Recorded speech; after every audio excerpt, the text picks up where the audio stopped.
अच्छे हैं या बहुत अच्छे हैं?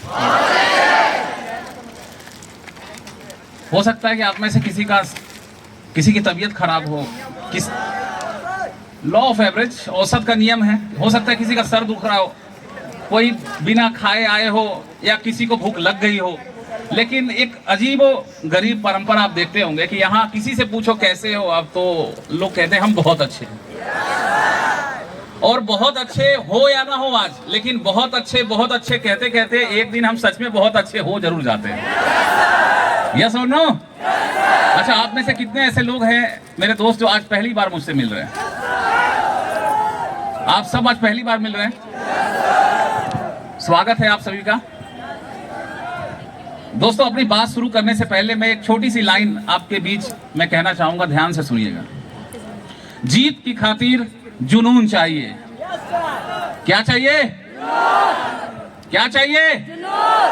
जीत की खातिर बस जुनून चाहिए, जिसमें हो उबाल वो खून चाहिए। ये आसमां भी जमी पे आएगा, बस इरादों में जीत की गूंज चाहिए। दोस्तों, आपको तो पता है कि मैं जब बातें करना स्टार्ट करता हूं तो मैं बातें बहुत लंबी करता हूं। आप में से जो पहले, अगर मेरे सेशन में, अगर आप में से कोई ऐसे हैं जो पहले भी मेरे सेशन में आ चुके हैं, हाथ खड़ा कीजिएगा। तो आपको पता होगा कि जब मैं बातें करना शुरू करता हूं तो बातें लंबी चलती है। अफसोस है कि आज मेरे पास समय कम है, और क्योंकि आप एक फंक्शन कर रहे हैं और हर चीज की एक लिमिटेशन होती है टाइम की, तो मैं आपके बीच लगभग 50 मिनट से लेकर 1 घंटा बात करूंगा। और एक्चुअली मुझे ही प्रॉब्लम है, मेरे दांतों में थोड़ी तकलीफ है, और अच्छा ही हुआ कि आज मुझे कम बात करने को मौका मिला है। उस 1 घंटे में मैं पूरी कोशिश करूंगा कि आपको वो बता पाऊं जो सुनने के लिए आप बैठे हैं। तैयार हैं? दोस्तों, सबसे पहले मैं अपना इंट्रोडक्शन दूं, अपना परिचय दूं। दोस्तों, मेरा नाम रोहित शर्मा है। नाम तो सुना ही होगा। सुना है ना? कहां सुना है?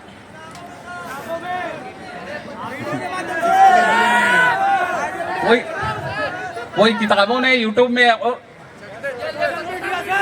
अब देखो, कोई कह रहा क्रिकेट में सुना हूं। क्रिकेट में भी रोहित शर्मा एक कमाल है, नहीं? वो भी एक स्टार है बंदा। भले ही आपने देखा होगा इस आईपीएल में उसको कैप्टनशिप से हटा दिया गया है। तो भाई, अगर किसी को कैप्टनशिप से हटा दिया गया है, इसका मतलब ये नहीं है कि पब्लिक उसको पसंद करना छोड़ दिया है। आपने एक देखा होगा, वो क्या नाम है, पांड्या, हार्दिक पांड्या ने रोहित शर्मा को वो कह रहा है कि फील्डिंग, वो पीछे जा बाउंड्री पे। देखा आपने वीडियो? जबकि आपको पता होगा, यदि क्रिकेट को आप देखते हो, तो रोहित शर्मा कभी भी बाउंड्री में फील्डिंग नहीं करता। वो बड़ा आश्चर्यचकित हुआ, मैं बाउंड्री पे जाऊं? यस, तू जा। बेचारा कैप्टन नहीं था, दौड़ कर गया, लेकिन पब्लिक ने उसका वाट लगा दिया। किसका? हार्दिक पांड्या का। तो रोहित शर्मा उधर भी चर्चित है, रोहित शर्मा इधर भी एक चर्चित है नाम। इत्तेफाक है कि हम दोनों का नाम एक ही जैसा है। आज से जब मेरा जन्म हुआ, आज लगभग मेरी उम्र 36 साल मेरी उम्र हो चुकी है।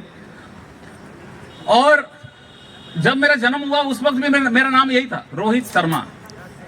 बड़ा हुआ, बहुत मन लगा के पढ़ाई किया। मेरे पास कितनी बड़ी बड़ी डिग्रियां हैं आप सबको पता है। बहुत ब्रिलियंट टाइप का स्टूडेंट नहीं रहा हूं मैं, बहुत एवरेज टाइप का स्टूडेंट रहा, पढ़ाई किया, आगे बढ़ा, जैसे कि हर इंसान करता है अपने लाइफ में।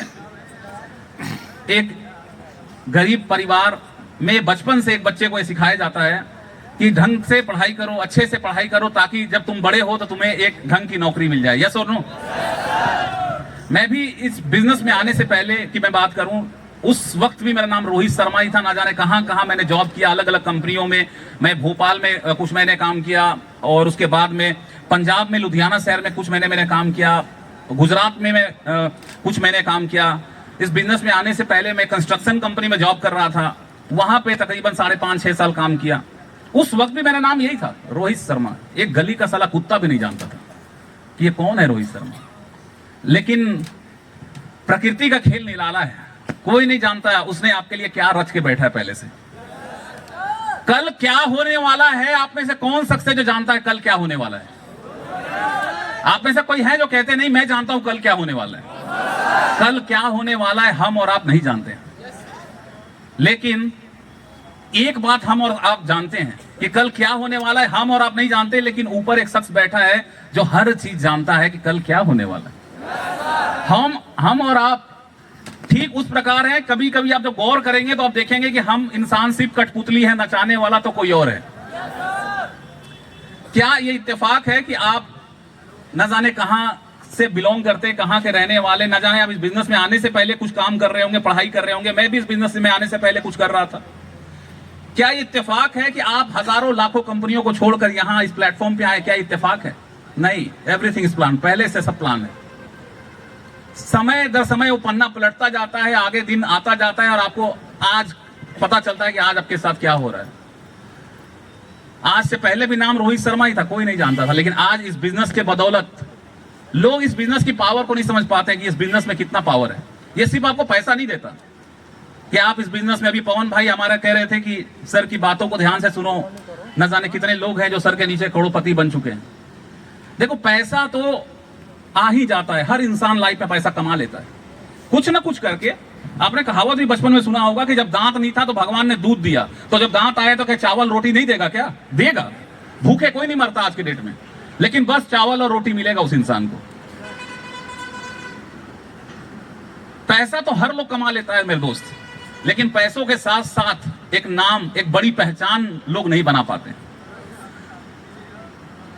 आज से लगभग 13 साल पीछे मेरे लाइफ में बिजनेस आया, Glaze Trading India Private Limited. आज से 13 साल पीछे मेरे लाइफ में Glaze Trading India Private Limited मेरे लाइफ में आई, और इस ग्लेज कंपनी ने रोहित शर्मा को फर्श से उठाकर अर्श तक पहुंचा दिया इन 13 सालों में। इन 13 सालों में ना मैंने बहुत सारे पैसे कमाए, ना मेरे नीचे बहुत सारे लोग पैसा कमाए, ये तो महत्वपूर्ण नहीं है, पैसा तो सब लोग कमा लेते हैं। जो नाम सम्मान, आज से कुछ साल पहले जब जन्म लिया तो भी नाम यही था, आज भी नाम यही है, लेकिन आज इस बिजनेस ने वो पहचान दी है कि आज रोहित शर्मा, अगर आप कहीं चले जाओ, यूट्यूब में जाओ, गूगल करो, कहीं करो, ये चेहरा, ये थोबड़ा, ये काला चेहरा आपको दिख जाएगा। वैसे बहुत ज्यादा काला नहीं हूं मैं, मुझे लगा आप बोलोगे नहीं सर आप काले नहीं हो, यानी हूं नहीं सर। आज इस बिजनेस ने मुझे कहां से कहां पहुंचाया। एक टाइम था लाइफ सीमित थी, आज इस बिजनेस के वजह से आज ना सिर्फ मैं बड़ा पैसा कमाया। आज से कुछ महीने पहले की बात है, लगभग कुछ 4-5 महीने पहले की बात है, मेरी बेटी आराध्या का पहली बार वो आधार कार्ड बना, जो चाइल्ड आधार कार्ड होता है, बच्चों का जो बनता है आधार कार्ड। सोचो इस बिजनेस की ताकत कि जो पहली बार आधार कार्ड जब आराध्या का बना, तो उस आधार कार्ड को देने के लिए हमारे जो राज्य के चीफ मिनिस्टर, जो मुख्यमंत्री आवास है, वहां से निमंत्रण पत्र आया। मैं तो उस वक्त शहर में उपलब्ध नहीं था, मेरी वाइफ रितु आराध्या को लेकर गई सीएम आवास। और कितनी प्राउड की बात है कि मेरी बेटी, जो जानती भी नहीं है चीफ मिनिस्टर क्या होता है, मुख्यमंत्री क्या होता है, और पहली बार जब उसका आधार कार्ड बना तो मुख्यमंत्री साहब अपने हाथों से उसे आधार कार्ड दे रहे हैं। ये पावर है इस बिजनेस का कि आप आज कहां हैं, आज आप कहां हैं ये मायने, आज आप कितने तकलीफ में ये मायने, आज लाइफ में कितनी चैलेंजेस आ रही है आपको ये मायने तो ये रखता है कि आज चाहे कुछ भी हो रही हो मेरे लाइफ में, कितनी भी परेशानी हो, क्या मेरा आने वाला लाइफ ब्राइट है या नहीं है। यदि आपको ये पता है कि आपकी आने वाली लाइफ ब्राइट है तो आज की परवाह मत करना मेरे दोस्त। आज से 13 साल पीछे जब मेरे लाइफ में बिजनेस आया, मैंने इस बिजनेस को करना शुरू किया। एक बहुत ही एक सामान्य इंसान, एक ऐसे परिवार से मैं बिलोंग करता हूं, इतनी मतलब कि एक लोअर क्लास, अगर लोअर क्लास की नीचे की बात करूं, अत्यंत गरीब परिवार से मैं बिलोंग करता हूं। इस बिजनेस में आने से पहले मैं पढ़ाई बीच में ही छोड़कर अलग अलग जगहों पे नौकरी जॉब कर रहा था, प्राइवेट जॉब कर रहा था। मेरे पिता दोस्तों एक गेहूं के मिल में काम करते थे। मेरे पिता एक गेहूं के मिल में काम करते थे, दूसरे के मिल में दिन भर गेहूं पिसाई करते थे।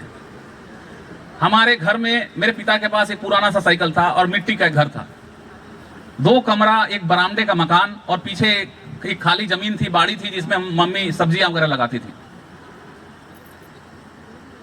इस बिजनेस में आने से पहले क्योंकि मेरे पास वक्त कम है, मैं आपको शॉर्ट में बताऊं कि मैं जिस कंस्ट्रक्शन कंपनी में काम करता था, उस कंस्ट्रक्शन कंपनी में काम के दौरान ही मेरे साथ बहुत गंभीर हादसा होता है, जिस हादसे में मैं बहुत गंभीर रूप से घायल होता हूं। मैं लगभग 3-4 महीने लगातार मैं कोमा में रहा। चोट गंभीर थी। मेरा ये राइट हैंड, ये हाथ, दाहिना हाथ, ये 7 टुकड़ा ये हाथ हुआ था। रीढ़ की हड्डी में चोट थी, पांव टूटा हुआ था। लगभग 1.25 साल लगे मुझे ठीक होने में, 1.25 साल लगे मुझे अपने पैरों पे चलने में। न जाने कितनी सारे हॉस्पिटल पापा को बदलना पड़ा कि जहां मैं पहली बार भर्ती था वहां भी डॉक्टर ने बताया कि ये नहीं बच पाएगा, आप बेकार में पैसा खर्च कर रहे हैं। मेरे पिता के पास कोई बहुत बड़ा बैंक बैलेंस नहीं था। वे गरीब इंसान थे जो दूसरे के गेहूं के मिल में वो काम करते थे। लेकिन हर गरीब परिवार, हर लोग, चाहे वो अमीर हो या गरीब, हर लोग इतना तो जानते हैं कि लाइफ में कभी कोई विपरीत परिस्थिति ना आ जाए, उसके लिए हर लोग व्यक्ति कुछ ना कुछ सेविंग करके रखता है। मेरे पिता के पास भी कुछ पैसे थे, वो इलाज में वो खर्च कर दिए। डॉक्टर ने बताया कि नहीं बच पाएगा, आप बेकार पैसा खर्च कर रहे हैं। वो इस अस्पताल से उस अस्पताल, उस अस्पताल से उस अस्पताल लेकर जाते रहे। तकरीबन जो मैंने पैसा कमा कर रखा था, लगभग 7.5-8 लाख रुपए मेरे पास था। और उस पैसे का अहमियत आज, भले ही ये इंसान महीने के लाखों और साल के करोड़ों रुपए कमा रहा है, लेकिन मैं उस पैसे को नहीं भूल सकता। उस 7.5-8 लाख रुपए कमाने में मुझे तकरीबन 6 साल लगे थे। 6 साल तक न जाने कितना मैं अपने आप को कई बार रोकता टोकता। पैसे को बचाने के लिए मैं अपने खर्च को कंट्रोल करता कि नहीं, मुझे बेफजूल की चीजों में खर्च नहीं करना पैसा। मुझे पैसा बचाना है सिर्फ इसलिए कि जो मेरा वो मिट्टी का घर है, उस मिट्टी के घर को तुड़वाकर एक पक्के का 2 कमरे का मकान बनाऊं। मैं एक आम इंसान हूं। आप मत देखा हो कि सर ने करोड़पति बन गए, इतना पैसा कमाए, लेकिन मैं कैसे भूल सकता हूं अपनी उन दिनों को जो मैंने बिताया है, जिस घर में मेरा जन्म हुआ है। मेरे घर में एक टॉयलेट बाथरूम तक नहीं था, इतनी गरीबी थी।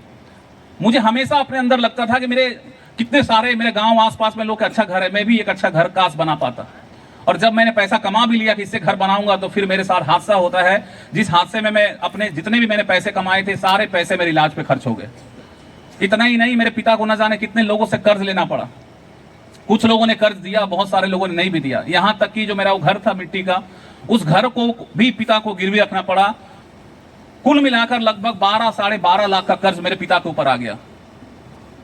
1.25 साल लगे मुझे ठीक होने में, अपने पैरों पे चलने में। कई बार मैं अपने आप को कोसता कि अगर मैं शायद उस दिन मर गया होता, जिस दिन मेरे साथ वो हादसा हुआ, तो सही होता। अगर मैं मर जाता तो मेरे माँ बाप 10 दिन 20 दिन रोते, चूंकि घर में इकलौता हूं, एक ही संतान।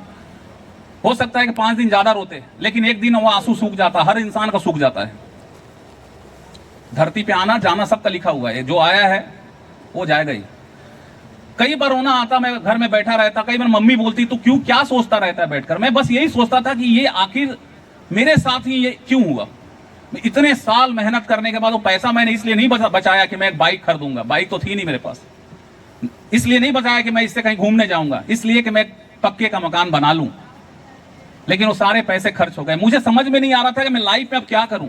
ऐसा कौन सा काम करूं कि मैं अपने पिता का 12-12.5 लाख का कर्ज में उतार पाऊं।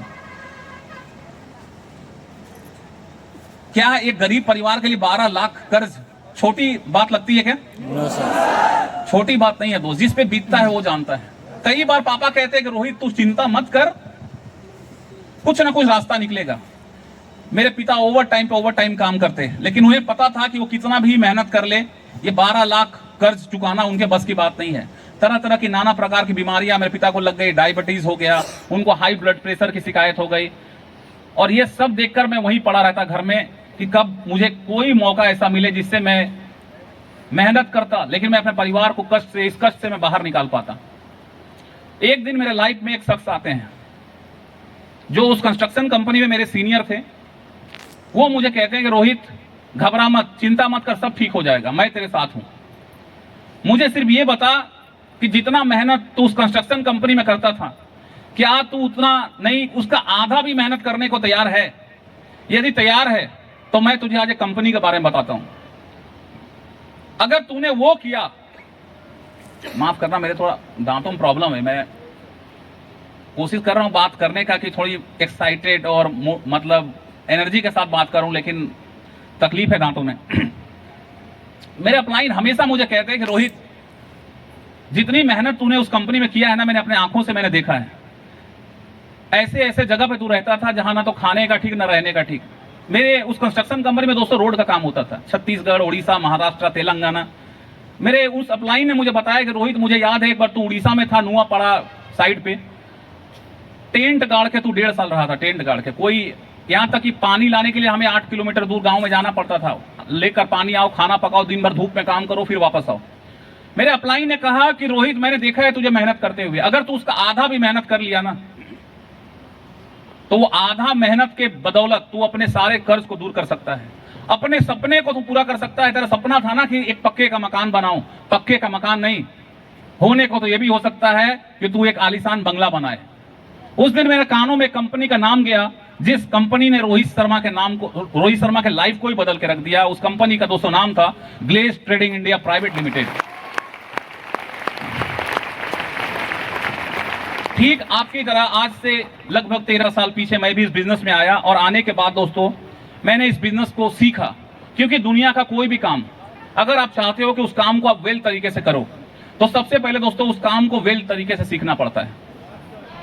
दुनिया का कोई भी काम, मैं सिर्फ डायरेक्ट सेलिंग बिजनेस की बात नहीं कर रहा हूं, मैं दुनिया का किसी भी काम की बात कर रहा हूं। आप रास्ते पे चलते हो, मार्केट, गांव, समाज, कहीं पे भी देखना, दुनिया में कोई भी इंसान कोई भी काम अगर वो बहुत अच्छे तरीके से कर रहा है, एकदम वेल तरीके से कर रहा है, तो आप समझ जाना कि उस इंसान ने उस काम को बहुत ही वेल तरीके से कभी ना कभी सीखा होगा।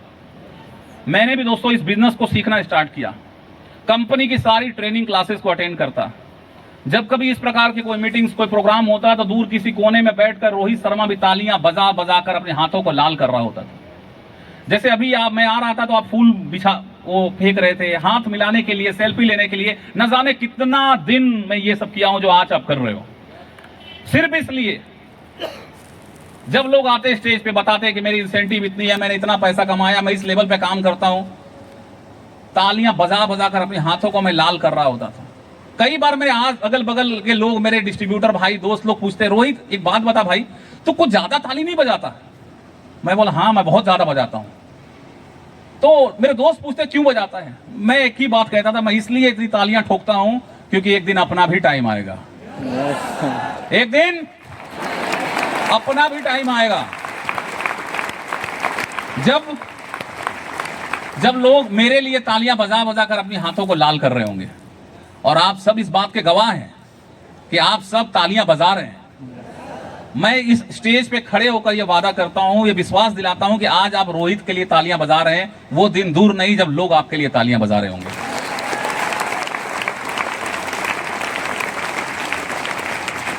Thank you so much. सारी मीटिंग्स, ट्रेनिंग्स, प्रोग्राम्स सबको अटेंड किया। मेरे जितने भी अपलाइन थे दोस्तों, अपलाइन को ब्लाइंडली फॉलो किया।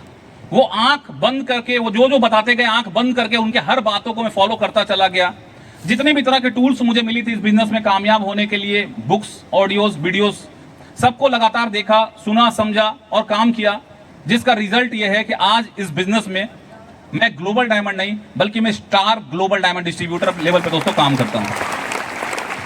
Thank you so much. ये जर्नी जिसको मैंने आपको 10 मिनट में, 15 मिनट में बता दिया कि मैं इस बिजनेस में स्टार ग्लोबल डायमंड लेवल पे काम करता हूं, सुनने में आसान लगता है, लेकिन मैं आपको सच बताऊं, ये जर्नी इतनी आसान रही नहीं है, लेकिन मुश्किल भी नहीं थी। ये जर्नी आसान नहीं होती, लेकिन मुश्किल भी नहीं होती। अगर इस बिजनेस में इतना आसान होता ग्लोबल डायमंड बनना, तो हर लोग ग्लोबल डायमंड बन जाता। और अगर इस बिजनेस में ग्लोबल डायमंड बनना मुश्किल होता तो कोई नहीं बन पाता। यह बिजनेस आसान नहीं है, लेकिन सिंपल जरूर है, बहुत सिंपल है।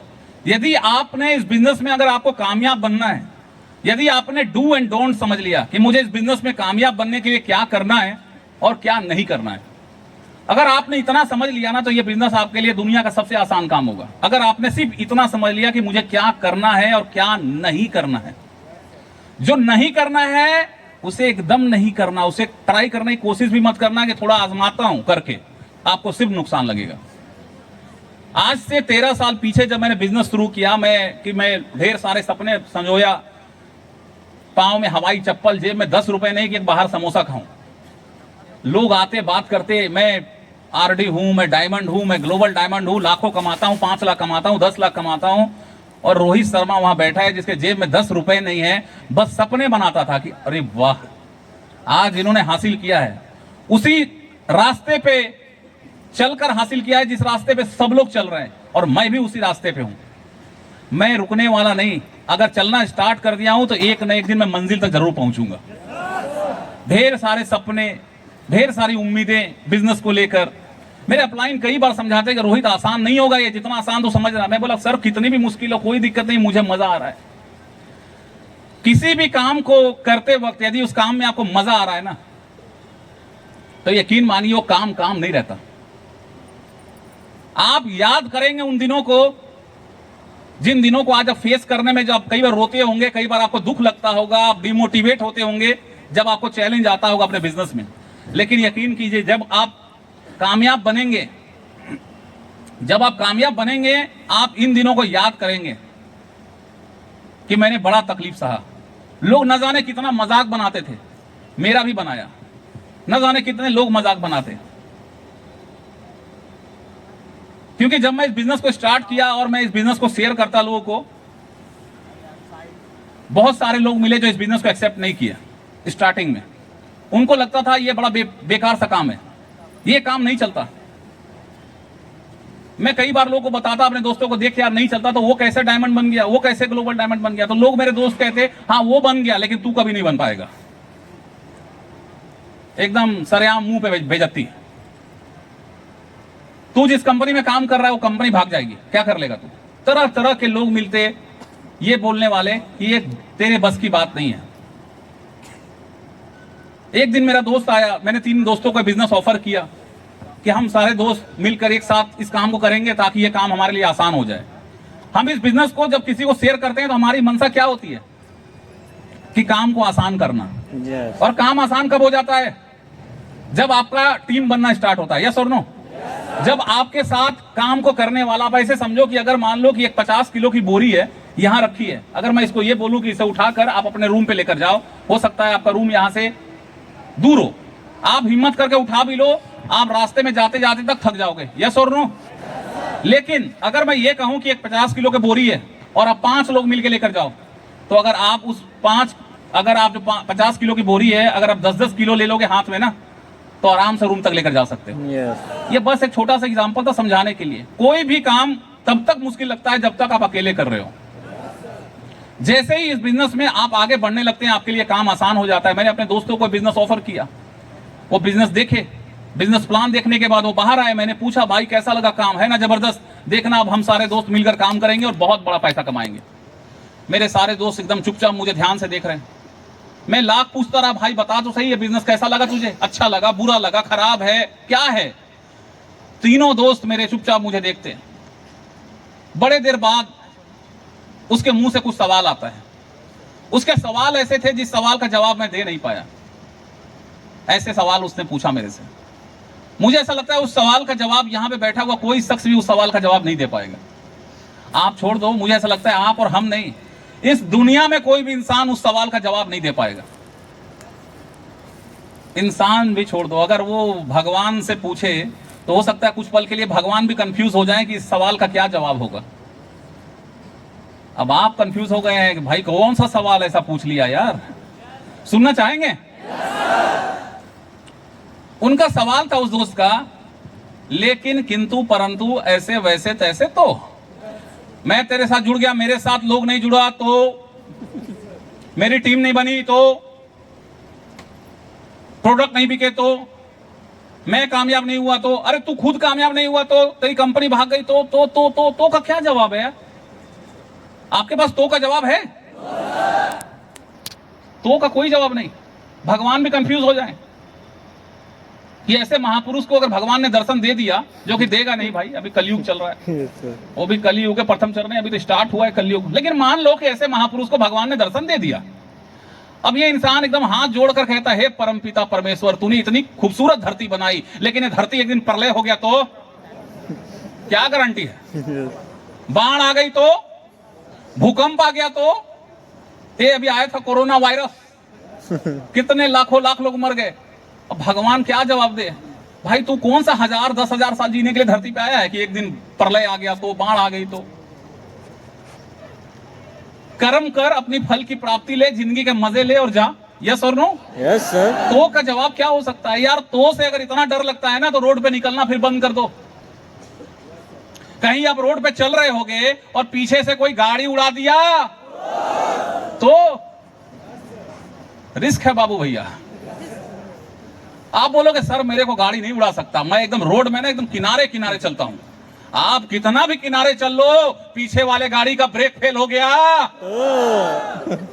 क्योंकि देखना कई बार ना रोड यहां होता है, यहां ऐसा रोड है और वो गाड़ी ना वो खेत में गिरी होती है जाकर, तो वाले को तो खेत में भी उड़ा सकता है वो जाकर कि तू इधर खेत में क्या कर रहा है, मैं तेरे को उड़ाने के लिए आया हूं इधर। तो का क्या जवाब हो सकता है? तो से अगर इतना डर लगता है तो हम सब ना अपने घर में एक लाइसेंसी बॉम्ब रखते हैं, जिस बॉम्ब का नाम है गैस सिलेंडर। गैस सिलेंडर फटता है ना तो पूरा घर उड़ा देता है वो। इंसान का तो वो हाल करना हो जाता है कि उसको बटोरना पड़ता है कि कौन सा पार्ट कहां है। लेकिन फिर भी हम अपने घर में गैस रखते हैं कि नहीं सिलेंडर? फिर तो हमें गैस सिलेंडर नहीं रखना चाहिए कि कहीं गैस फट गया तो से इतना डर लगता है भाई। तो तबीयत खराब हो तो डॉक्टर के पास जाना बंद कर दो। कहीं डॉक्टर के पास जाओगे और डॉक्टर आपको इंजेक्शन लगाएगा और वो सुई अंदर ही रह गई तो का क्या जवाब है? मैंने अपने दोस्त को बहुत समझाया, यार भाई बी प्रैक्टिकल। कैसा एकदम नॉनसेंस की तरह तो बात कर रहा है कि कंपनी भाग गई तो, मैं नहीं बना तो, ये नहीं हुआ तो, वो नहीं हुआ तो का क्या जवाब हो सकता है? बहुत समझाने की कोशिश किया लेकिन वो माना नहीं। उसकी तो खत्म नहीं हो रही थी। उस वक्त मैं इस बिजनेस को नया नया स्टार्ट किया था और जब हम इस बिजनेस में नए नए होते हैं ना तो हमारे अंदर एक अजीब सी एक आग दौड़ रही होती है अंदर में। यस और नो? मैंने भी जोश जोश में मैं होश खो बैठा। मैंने भी बोल दिया हाँ या ना। यदि इस काम को करना है तो वेलकम है तेरा, और नहीं करना है तो पतली गली पकड़ ले। मिलूंगा एक दिन तेरे से किसी ना किसी गली या चौराहे पर टकराऊंगा जब मेरे पास वो लंबी सी गाड़ी होगी और हॉर्न मारूंगा, बेटा तू साइड होगा उस वक्त। मैंने जोश जोश में, ऐसा नहीं बोलना चाहिए था मुझे, लेकिन मेरा वो दोस्त था, बचपन का दोस्त था। मैंने सोचा क्यों ना इसको जाते जाते बेइज्जती कर दूं, जो करना नहीं चाहिए था। लेकिन वो जो एक आग होती है ना अंदर, जोश जोश में मैं होश खो बैठा। मेरे दोस्त ने कहा चल ठीक है तेरे चैलेंज एक्सेप्ट करता हूं, मिलूंगा तेरे से एक दिन, मैं जानता हूं तू कुछ नहीं करने वाला। मैंने उसे बताया नाम भूलना मत। ऐसा नहीं कि मैं जब कुछ साल बाद लौटूं तो तू मेरे को पहचानने से मना कर दे। मेरा नाम है रोहित शर्मा और तू बचपन से जानता है मैं कितना जिद्दी हूं कि अगर मैं किसी चीज को ठान लूं ना तो बेटे आखिरी दम तक फाइट करूंगा, आखिरी दम तक, जब तक सांस चल रही है, क्योंकि मैं ना जाने कितने बार मरते मरते बचा हूं। और अभी तो कुछ महीना पहले जागा हूं मैं, 2 साल बाद। बहुत दिन बेड पे रहा था। मैंने चैलेंज ठोक दिया उसे, चला गया वो। मेरे अपलाइन आए, बोलते रोहित तू ठीक है, तबीयत? मैं बोला एकदम चंगा हूं। तेरे दोस्त? मैं बोला वो निकल लिया। फिर आगे क्या प्लान है? प्रमोशन? मैं बोला प्रमोशन तो लेके ही रहूंगा सर। तुझे अंदर दुख लग रहा है वो दोस्त तुम्हारा छोड़ के चला गया? मैं बोला नहीं नहीं दुख नहीं लग रहा। घबराहट सी महसूस हो रही है, ऐसा कि मन में ऐसा आ रहा हो असफलता का डर कि नहीं मेरे तो वो जिगरी दोस्त ने साथ छोड़ दिया, अब पता नहीं मैं इसमें आगे बढ़ पाऊंगा कि नहीं बढ़ पाऊंगा, ऐसा कोई डर आ रहा है अंदर? मैं बोला बिल्कुल नहीं आ रहा है। लेकिन उन्होंने वो माने नहीं, सवाल पे सवाल। वो बोले खाली कर, कुछ तो चल रहा है तेरे दिमाग में। अगर तू खाली नहीं करेगा इसे तो दिन भर तू सोच में डूबा रहेगा। जल्दी खाली कर, तेरे दोस्त छोड़ कर गए तो तुझे कैसा लग रहा है? मैंने लास्ट में बक दिया। मैं बोला तो सुनना चाहते हो बैठो सुन लो। अभी तक मुझे इस बिजनेस में अपने लिए कामयाब बनना था। मेरा परिवार कर्ज में डूबा हुआ है, 12.5 लाख का कर्ज है मेरे पिता के ऊपर। घर बनाना है, सपने पूरे करने हैं, विदेश घूमना है, शादी करना है, बच्चे चाहिए। और बच्चों को मैं चाहता हूं पैदाइशी अमीर बने, ना कि मेरी तरह गरीब बने हो। बहुत सारे सपने हैं। लेकिन आज तक इस बिजनेस में मेरे अंदर बस एक ही चीज था कि इस बिजनेस में मुझे अपने लिए कामयाब बनना था।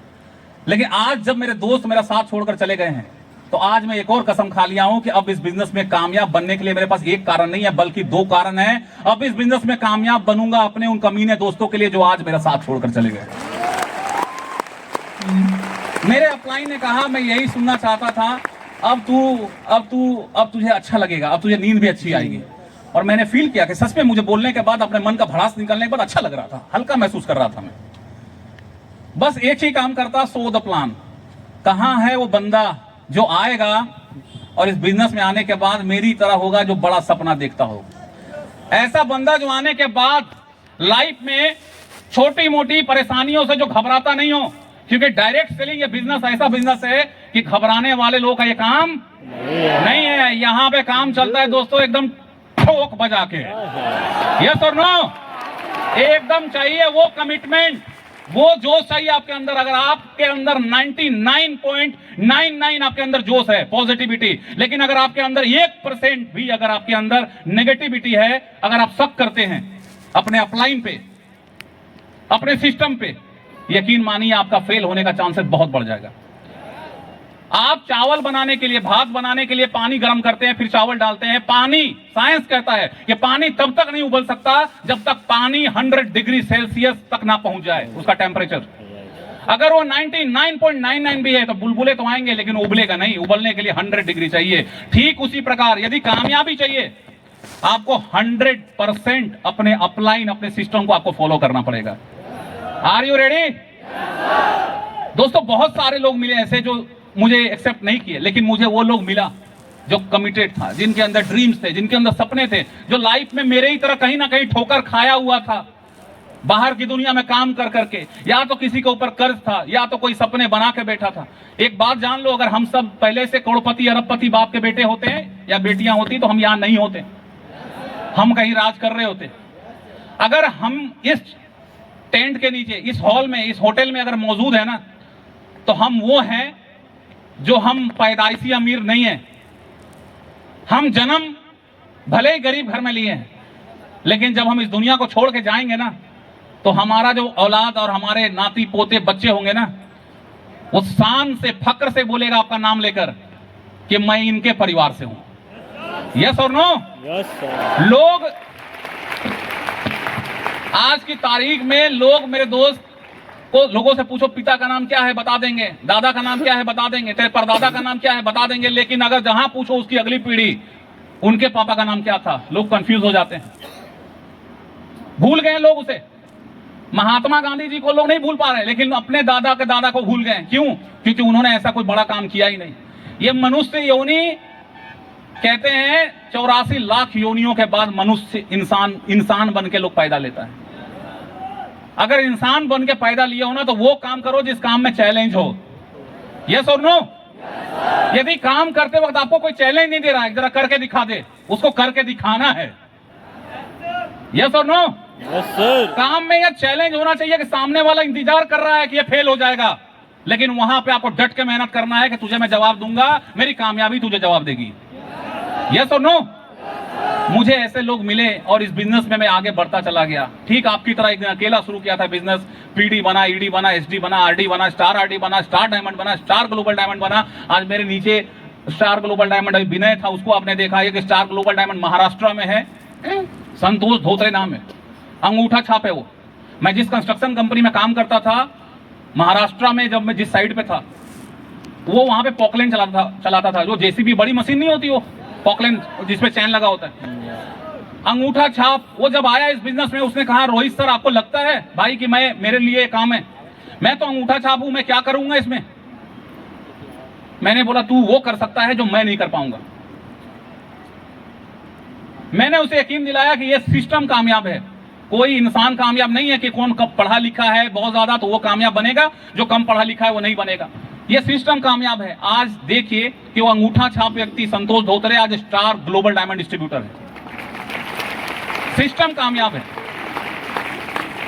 एक और महाराष्ट्र में मेरे नीचे ग्लोबल डायमंड है, शिवाजी थोराट नाम है उसका। लगभग 50 से ऊपर 52 लोग के आसपास, 52 लोग ऐसे हैं जो डायमंड और स्टार डायमंड डिस्ट्रीब्यूटर लेवल पे काम करते हैं।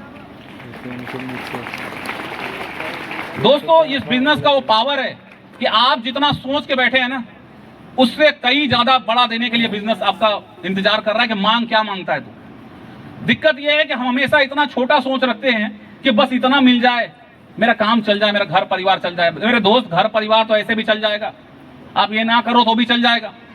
अगर आप आए हो एक प्लेटफॉर्म में जहां प्लेटफॉर्म में इतना ताकत है कि आप जितना बड़ा डिमांड करोगे ना वो देने को तैयार है। मैंने डिमांड बड़ा किया। इस बिजनेस में जो मैंने सबसे टॉप इंसेंटिव बनाया है 1 महीने का, जानना चाहेंगे आप? जो 1 महीने का सबसे टॉप इंसेंटिव है इस बिजनेस में मेरा, वो है 24 लाख कुछ रुपए, यानी कि लगभग 24 लाख महीने का टॉप इंसेंटिव बना चुका हूं इस बिजनेस में। और अगर मैं इस बिजनेस की अगर मैं कुल इनकम की बात करूं, अगर मैं इस बिजनेस की कुल इनकम की बात करूं तो लगभग दोस्तों 12.5 से ऊपर, अप्रोक्स 13 करोड़, अप्रोक्स 13 करोड़ में अभी तक पैसा कमा चुका हूं। ये पावर है इस बिजनेस का। इस बिजनेस का देन है कि ना सिर्फ इस बिजनेस में मैं कामयाब बना, एक इंसान जब कामयाब बनता है ना दोस्त, तो सिर्फ वो अपना भला नहीं कर रहा होता, वो अपने पूरा परिवार का भला कर रहा होता है। उसके माँ बाप को उस पर प्राउड होता है, आपके गांव को आप पे प्राउड होगा कि यार ये इंसान ने क्या कमाल का इसने जर्नी तय किया, क्या था ये और क्या बन गया। आज इस बिजनेस का देन है मेरे दोस्त कि मेरा जन्म एक मिट्टी के घर में हुआ, एक कच्चे मकान में, लेकिन आज इस बिजनेस का देन है कि रोहित शर्मा अपने परिवार के साथ 3.5 करोड़ के आलीशान बंगले में मैं अपनी लाइफ बिता रहा हूं। ये पावर है इस बिजनेस का। मेरे वो सारे दोस्त जिनको लगता था तू नहीं बना, तो आज भी उनकी लाइफ उसी प्रकार घिसी पिटी चल रही है, लेकिन आज मैंने अपनी लाइफ बदल ली। मैं गरीब घर में जरूर जन्मा था, लेकिन मेरे बच्चे गरीब घर में पैदा नहीं हुए हैं। वो आंख खोले हैं तो आंख खोलते के साथ वो अपने 3.5 करोड़ के आलीशान बंगले में। लेकिन हाँ, मैं बच्चों को इतना जरूर है कि मैं जब वो होश संभाल ले आराध्या, तो मैं उसे बताऊंगा जरूर कि तेरे पिता ने कितने मेहनत से हासिल किया इसे, ताकि उसे ये घमंड ना रहे कि मैं खानदानी अमीर हूं, मैं तो बस पैसा उड़ाऊंगी पापा का। नहीं, उसे पता होना चाहिए कि है तो तेरा ही सब कुछ, लेकिन इसे प्राप्त करने के लिए न जाने कितनी समाज की मैंने ताने सहे हैं, न जाने कितने लोग की मैंने बातों को सुना है, जिनको जो मंदिर जाकर मांगते थे भगवान से कि रोहित फेल हो जाए। कि आपको क्या लगता है कि इस दुनिया में हर लोग आपका भला चाहता है? दुनिया में कुछ ही लोग हैं जो चाहते हैं कि आपका भला हो, जिसमें सबसे पहला जो योगदान होता है वो होता है आपके माँ बाप का, जो आपके माँ बाप हमेशा चाहते हैं कि मेरे बच्चे हमसे भी आगे निकले। दूसरा आपके गुरु का, जो हर गुरु चाहता है कि मेरा डाउन लाइन, मेरे बच्चे मुझसे भी आगे निकले। दुनिया में बहुत कम लोग हैं जो सबका भला चाहते हैं, क्योंकि वो लोग भी मौजूद हैं जो आपको फेल होने का इंतजार कर रहे हैं कि ये फेल होके बेटा आए, इसको मैं बताता हूं। लेकिन एक बात याद रखना कि कुछ लोग फेल होने का दुआ कर रहे हैं, लेकिन आपको काम उसके लिए नहीं करना। काम उसके लिए करना है कि जो आपके पास होने का इंतजार कर रहा है, जो आपके माँ बाप, आपके परिवार, आपके गुरु इंतजार कर रहे हैं कि एक दिन ये कामयाब होकर स्टेज पे आएगा। काम उनके लिए करना है। यस और नो? आपके और हमारे लिए जो सबसे बेस्ट बात यह है कि आज आप उस जगह पे आ चुके हैं, आप एक सही डायरेक्शन में हैं। अगर इंसान सही डायरेक्शन में ना हो ना, तो जाना कहीं और है, पहुंच कहीं और जाता है। मैं आपको इसको छोटा एग्जांपल बताता हूं। एक इंसान था जो बड़ा कंजूस किस्म का इंसान था, एकदम वो इतना कंजूस था। एक दिन वो अपने घर से निकला और घर से निकलने के बाद एक मंदिर जा रहा था, साईं मंदिर। तो जब वो पैदल जा रहा था तो रास्ते में एक स्कूटर वाला आता है, एक टेम्पो ऑटो वाला, एक ऑटो वाला आता है उसके पास, बोलता है कि साहब कहाँ जा रहे हो? उसने बोला ये सब सामने मंदिर है, साईं मंदिर, वहां जा रहा हूं। उस ऑटो वाले ने उसे बोला कि वो मंदिर यहाँ नहीं है, वो मंदिर बहुत दूर है, 4 किलोमीटर है, आ जाओ बैठ जाओ, मैं छोड़ देता हूं। तो उस कंजूस इंसान ने पूछा कितना पैसा लेगा? उसने कहा 50 रुपए बस। वो कंजूस इंसान बोला पागल हो गए, 50 रुपए में तेरे को दूं, मैं पैदल ना चल जाऊं? वो पैदल निकल गया। वो ऑटो वाला बोला बैठ जाओ ना साहब, 50 रुपए तो मांग रहा हूं, 4 किलोमीटर है। लेकिन वो नहीं माना, पैदल चलने लगा। चलता रहा। 10 मिनट हुआ, आधा घंटा हुआ, 1 घंटा हुआ। अब वो बड़ा सोच में पड़ गया कि आखिर मंदिर आ क्यों नहीं रहा है, 1 घंटा हो गया, ये 4 किलोमीटर दूरी पार ही नहीं हुई। पैदल चला जा रहा है, पसीने से लथपथ है। फिर से वही ऑटो वाला फिर से आता है उसके पास, ओ भैया बैठ जाओ ना, छोड़ देता हूं। कहां जा रहे हो पैदल? तो फिर वो कहता है मैं साईं मंदिर जा रहा हूं। तो आ जाओ ना, बैठ जाओ। फिर पूछता है वो कितना पैसा लेगा? वो कहता है 100 रुपए। बोलता पागल वगल है क्या, अभी अभी अभी तूने इतने पीछे में तूने बोला 50 रुपए, अभी मैं इतना पैदल चल के आ चुका हूं, अभी कहता है 100 रुपए। बोलता है हाँ जी साहब 100 रुपए लगेंगे, बैठना है तो बैठ जा। वो नहीं बैठता, बोलता है नहीं मैं पैदल चला जाऊंगा। फिर से चलता है वो आधा 1 घंटा, फिर पैदल, साईं मंदिर नहीं आया। फिर से वो ऑटो वाला आया कि आ जाओ ना, बैठ जाओ, कितना चलोगे, अभी हो गया, बस बस करो अभी। वो कंजूस इंसान पूछता है कितना पैसा लेगा, वो कहता है 200 रुपए। बोलता पागल है क्या, 50, 100, अभी 200, मैं इतना पैदल चल के आ रहा हूं, क्या दूरी अभी तक मैंने तय नहीं किया। उसने कहा ऑटो वाले ने, दूरी कहां से तय करोगे, दूरी बढ़ रही है। आपको साईं मंदिर जाना है, वो है दक्षिण में, और आप बढ़ रहे हो उत्तर में। दूरी पहले 4 किलोमीटर थी, फिर 8 हुई, अभी 12 हो गई है। क्या वो कभी पहुंच पाएगा साईं मंदिर? वो जीवन भर चलता रह जाएगा, कभी साईं मंदिर पहुंच नहीं पाएगा। हम और आप क्या सही दिशा में हैं? Yes sir. यस। अगर आप सही दिशा में हैं, यकीन मानिए आप साईं मंदिर पहुंचेंगे। आज इस बिजनेस का दिन है मेरे दोस्त कि आज मैंने लाइफ में जो कुछ भी हासिल किया इसी प्लेटफॉर्म से हासिल किया। अगर एक इंसान किसी काम को कर सकता है तो वो काम को कोई भी इंसान कर सकता है। यस और नो? आज हम और आप खुश नसीब हैं कि हम सबको एक अच्छा अपलाइन मिला है जो हमें हर समय मार्गदर्शन दे रहा है। जिस दिन इस बिजनेस में दोस्तों एक अच्छा अपलाइन मिल जाता है ना एक इंसान को, वो इंसान आधा उसी दिन कामयाब हो जाता है, बाकी आधा उसके मेहनत पे रहता है। हम सब प्राउड हैं, हम सबके लिए गर्व की बात है, हम सबको कोई ना कोई अपलाइन मिला है। यस और नो? आप अपने अपलाइन को दोस्तों ब्लाइंडली फॉलो करें, आप अपने अपलाइन पे ब्लाइंडली फेथ करें। यकीन मानिए आज आप मुझे सुन रहे हैं, एक दिन वो भी आएगा जब लोग आपको सुनेंगे। बस हमेशा याद रखना कि डू एंड डोंट समझना, कि जो करना है वही करो, जो नहीं करना है उसका एक्सपेरिमेंट मत करना, क्योंकि वो सिर्फ आपको नुकसान पहुंचाएगा मेरे दोस्त, सिर्फ आपको नुकसान पहुंचाएगा। एग्जाम्पल में बहुत ताकत होता है, बहुत ताकत है। अगर उस काम किसी काम को आज मैं किया हूं तो मैंने एग्जाम्पल को देखा कि अगर ये बंदा आरडी बन सकता है, ये डायमंड बन सकता है, ये ग्लोबल डायमंड बन सकता है, तो मैं क्यों नहीं बन सकता, मैं भी बन सकता हूं।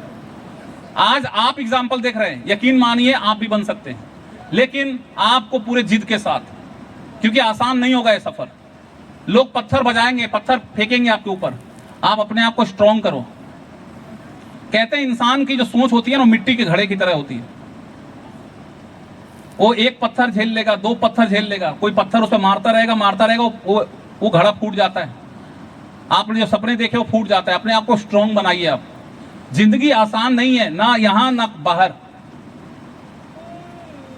आप अपने आप को लाइफ में ऊपर लेकर आने के लिए आप यहां काम कीजिए या दुनिया का कहीं जगह काम कीजिए। आप एक इंसान जो महीने के 10,000 रुपए कमाने के लिए भी काम करता है ना, उससे भी पूछकर देखना, आसान नहीं है।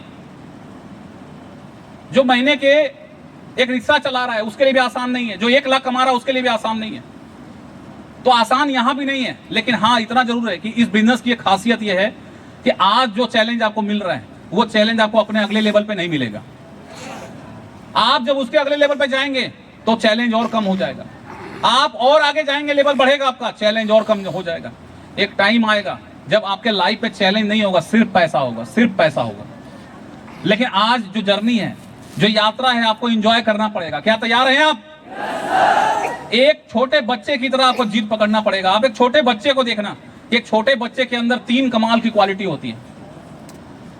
एक छोटा बच्चा आपको सिखा जाएगा लाइफ की इतनी बड़ी लेसन जो मैं और आपका बहुत सारी आपके अपलाइन और बहुत सारी किताबें आपको नहीं सिखा पाएगी। एक छोटे बच्चे को आप ध्यान से देखना, 3 कमाल की बातें सिखाता है। एक पहली चीज आप ध्यान देना, छोटे बच्चों को देखना, बच्चे हमेशा खुश रहते हैं, हमेशा मुस्कुराते हुए रहते हैं। यस और नो? चाहे कोई भी टेंशन हो, कुछ भी हो, वो हमेशा मुस्कुराता रहता है। कहीं गिर गया, चोट लग गई, रो रहा है, एक बार प्यार से गोद में ले लो, वो हंसने लगता है। बच्चा आपको सिखाता है कि जीवन में अगर आपको कामयाब बनना है तो खुश रहना सीखो, मुस्कुराना सीखो। क्या आपको मुस्कुराना आता है? मुझे बहुत कम ही चेहरे मुस्कुराते हुए दिख रहे हैं। एक बार सब लोग हंस के दिखाओ।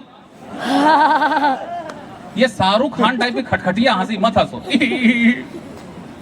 एक बार खुल के हंस के दिखाइए। कुछ लोग तो और ऐसे देख रहे हैं मेरे को। भाई साहब हंसने बोल रहा हूं मैं, हंसने का पैसा लगता है क्या? हाँ सर। खुल कर एक बार हंस के दिखाइए। नहीं हंसोगे, चलो मैं आखिरी बार कहता हूं, जो खुलकर हंसेगा वही कल ग्लोबल डायमंड बनेगा। हंसो। ये हुई ना बात। इस हंसी को हमेशा अपने होठों पे लगाए रखो। अब आपको लग रहा होगा पगला आदमी, ये तो नकली हंसी है। भाई मेरे को बात बताओ यार, दुनिया की कौन सी किताब में लिखा है कि असली हंसी ऐसी होती है और नकली हंसी ऐसी होती है? कहीं लिखा है क्या? दांत दिख रहा है मतलब कि हंसी हो रही है। नकली और असली क्या होता है? अच्छा नकली तो नकली सही, आप 1 साल तक यही नकली हंसी अपने चेहरे पे, अपने होठों पे लगा के रखिए, वादा है मेरा, एक दिन आपकी असली हंसी भी आएगी। दूसरा अपने घरों में आप देखना उन बच्चों को, बच्चे के बाद बस दूसरा जो एक क्वालिटी होती है, बच्चे हमेशा व्यस्त रहते हैं, हमेशा व्यस्त हैं, कुछ ना कुछ करते रहेंगे घर में, वो चुपचाप नहीं बैठेंगे। आप अभी नहलाओ उसे, यहाँ का बर्तन वहां फेंकेगा, वहां का वहां फेंकेगा, अभी बाहर जाएगा और मिट्टी लेके मुंह में लगा के घूमेगा। यस और नो? व्यस्त है। हो सकता है कि देश के प्रधानमंत्री जी के पास टाइम हो, मोदी जी के पास, लेकिन घर में वो छोटे जो बच्चे होते हैं उनके पास टाइम नहीं रहता, एकदम व्यस्त रहते हो, कुछ ना कुछ तोड़ फोड़ मचा कर रखते हैं। बच्चा आपको सिखाता है कि अगर कामयाब होना है तो व्यस्त हो जाओ, अपने आप को काम में डुबा लीजिए, अपने आप को इतना व्यस्त कर लो उस काम में कि और कोई फिजूल चीज सोचने के लिए आपके पास टाइम ना हो। तीसरा, बच्चों को ध्यान से देखना, बच्चे के अंदर जो सबसे कमाल की क्वालिटी होती है, बच्चे ना जिद्दी होते हैं। क्या होते हैं? बच्चे जिद्दी होते हैं। अगर वो किसी चीज को ठान ले कि मुझे ये चाहिए, तो अगर ठान लिया ना तो वो उसे लेके मानता है, बिना लिए मानता नहीं है। अगर आप देखना, कई बार आपके गली में आइसक्रीम बिकने को आए, बच्चे ने ठान लिया कि मुझे आइसक्रीम खानी है, तो खानी है मीन्स खानी है। आप उसे कितना भी समझा लो, बेटा आइसक्रीम नहीं खाते, जुकाम हो जाएगा, सर्दी हो जाएगा, वो मानता है क्या? नहीं मानता, रोने लगता है, सर पटक पटक के रोने लगता है। लास्ट में आप क्या करते हो? हाँ, किसने कहा कि एक आध थप्पड़ लगा देते हैं? आप कितना भी थप्पड़ लगा लो वो मानेगा नहीं, और लास्ट में आपको खरीदना पड़ता है। वो खाएगा, हंस हंस के खाएगा, और आधा खाएगा और बाकी फेंक देगा, क्योंकि उसका मकसद आइसक्रीम खाना नहीं था, बल्कि उसका मकसद आइसक्रीम खरीदवाना था आपसे। तो बच्चा आपको सिखाता है तीसरी चीज, जिद्दी बनो। अगर आप किसी चीज को ठान लिए हो ना कि मुझे ये करना है, तो बस करना है। धरती आसमान उसके लिए एक करना पड़े, जिद मत छोड़ना कि मुझे वो चाहिए तो चाहिए, चाहे कितनी भी चैलेंज आ जाए, कोई आपको एक्सेप्ट करे या ना करे, कोई आपको ताने मारे, कहीं से रिजेक्शन आ रहा हो, तो भी अपना जिद बना के रखिए कि मुझे वो चीज चाहिए तो चाहिए। बिजनेस आसान है दोस्तों, आसान करने के लिए आपको थोड़ा सा कुछ चीजों पे काम करना पड़ेगा। डू समझिए, डोंट समझिए, अपने अपलाइन को ब्लाइंडली फॉलो कीजिए, अपने सिस्टम को फॉलो कीजिए, क्योंकि जो आपका अपलाइन होता है वो आपका सदा भला चाहता है, वो कभी नहीं चाहता कि आपको वो गड्ढे में गिराए। ये बिजनेस को कई बार आप देखेंगे, मैं कोई भी आप देखना, इस बिजनेस को डिजाइन इतना स्वार्थी तरीके से किया गया है, स्वार्थ, जिस स्वार्थ में सबका फायदा है, यानी इस बिजनेस को डिजाइन नहीं किया गया ऐसा कि हम सब एक दूसरे के साथ जुड़े हुए हैं। यस और नो? हम उसका हाथ पकड़े हैं, एक जीडीडी अपने डायमंड का हाथ पकड़ा है, डायमंड अपने आरडी का पकड़ा है, आरडी अपने एसडी का पकड़ा है, एसडी अपने ईडी को पकड़ा है, ईडी अपने पीडी को पकड़ा है, पीडी अपने सीडी को, एक दूसरे का हम सब हाथ पकड़े हुए हैं। इसलिए अपने अपलाइन पे शक मत करना कभी, क्योंकि आपका अपलाइन जो है ना दोस्तों, वो आपका हाथ पकड़ा है। अगर वो गिरेगा ना, अगर आप गिरेंगे तो वो भी गिरेगा, आप बड़ा पैसा कमाएंगे तो वो भी बड़ा पैसा कमाएगा। इस बिजनेस की एक खासियत है कि दुनिया में बाहर में कहीं नहीं मिलता ऐसा बिजनेस। बाहर में लोग एक दूसरे का टांग खींचते हैं, आप जब ज्यादा पैसा कमाना स्टार्ट कर दो तो बाहर की दुनिया में लोग जलते हैं आपसे। क्या मैं सही कह रहा हूं? लोग बोलना स्टार्ट करते हैं कि ये ब्लैक का पैसा कमाता होगा, ये 2 नंबर काम करता होगा, तरह तरह के लोग ताने मारेंगे। लेकिन ये बिजनेस में जो खासियत है कि हम एक दूसरे को कामयाब करके खुद कामयाब बनते हैं। इसलिए अपने गुरु पे शक मत करना, अपने अपलाइन पे शक मत करना, वो आपका सदा भला चाहता है। कई बार ना इंसान के पास जो चीजें होती है उसकी वो वैल्यू नहीं समझता, और जब वो निकल जाती है तो उसका वैल्यू समझता है। आज आपके पास समय है, सबके पास समय है। ये समय जो आज बीत गया ना, तो कल ये समय दोबारा लौट कर नहीं आएगा। आज का दिन क्या दोबारा लाइफ में ला सकते हो? आज के दिन को कोई नहीं, हम आप दुनिया का कोई इंसान नहीं ला पाएगा। जो बीत गया सो बीत गया। इसलिए जो आज आपके पास है, इस समय का वैल्यू पहचाने, अपने अपलाइन का वैल्यू पहचाने, अपने वो गुरु जो आपको रास्ता दिखाते हैं इस बिजनेस में कामयाब करने के लिए, आप उनकी सुने। वो हमेशा आपका भला चाहते हैं, वो हमेशा आपको चाहेंगे कि वो आप आगे आइए, आप और बड़े पैसा कमाइए, ताकि आपका सपना जब इतना बड़ा पूरा हो तो आपके अपलाइन का भी और बड़ा पूरा हो। आज अगर मैंने लगभग 13 करोड़ रुपए कमाया तो विनय आपने कितना पैसा कमाया? लगभग 7 करोड़ इसने कमाया। अगर रोहित को बड़ा कमाना है तो बड़ा पैसा कमाने वाला बनाना पड़ेगा। विनय अगर 7 करोड़ कमाया है तो अपने नीचे भी करोड़पति आपने बनाया।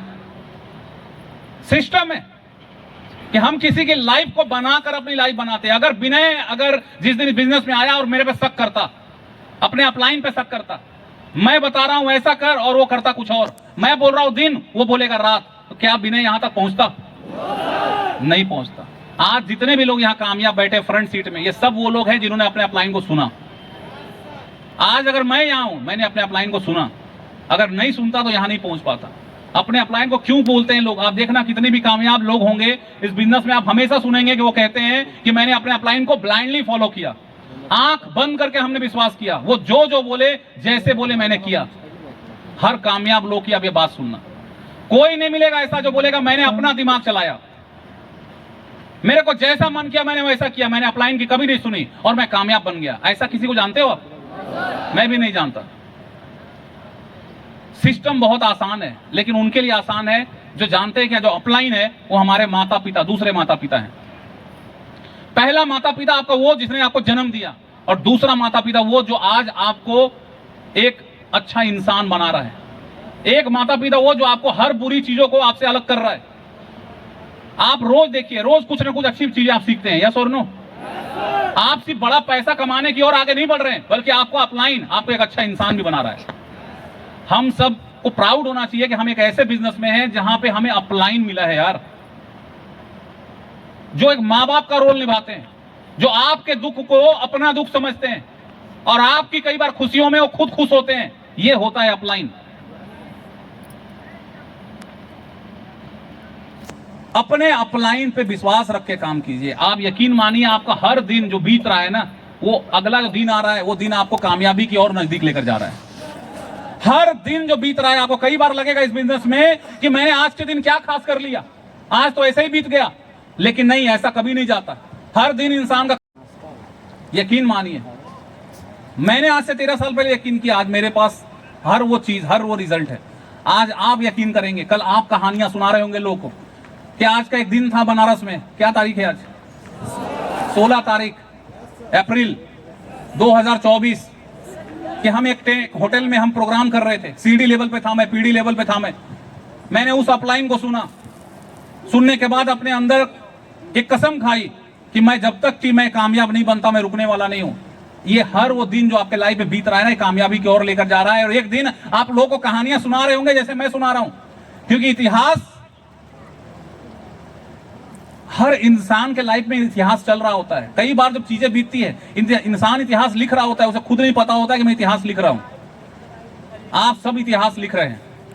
कल आपको यही इतिहास सुनाना है कि मेरे उस अपलाइन ने मेरी आंखें खोल दी, मेरे उस अपलाइन को मैंने सुना और उनकी बातों पे मैं चलना स्टार्ट किया, मेरी लाइफ बदली। आज सब इतिहास लिख रहे हैं आप। मैं भी आपके लेवल पे इतिहास लिख रहा था, मुझे पता नहीं था कि मैं लिख रहा हूं।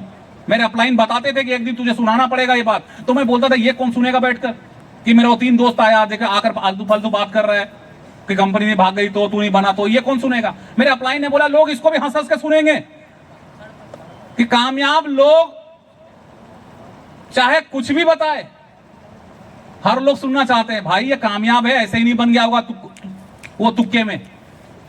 क्या तुक्के में कोई कामयाब बनता है क्या? एक कठिन परिश्रम करना पड़ता है। तो आज जो भी आपके अपलाइंस कामयाब बने हैं, तुक्के में कोई नहीं बने, सब लोग मेहनत करके बने। फॉलो कीजिए उनको, उन पे काम कीजिए, सिस्टम पे काम कीजिए, सीखते रहिए। और माफ कीजिए, दोबारा कभी आऊंगा तो मैं और बात करूंगा। मैंने पहले ही बताया जब मैं बात को स्टार्ट कर रहा था, मेरे दांतों में प्रॉब्लम है और मुझे शायद जब मैं आ रहा था मुझे लग रहा था मैं इतना भी बात कर पाऊंगा कि नहीं कर पाऊंगा। क्या मैं एक दो चीजें भी आपको बता पाया?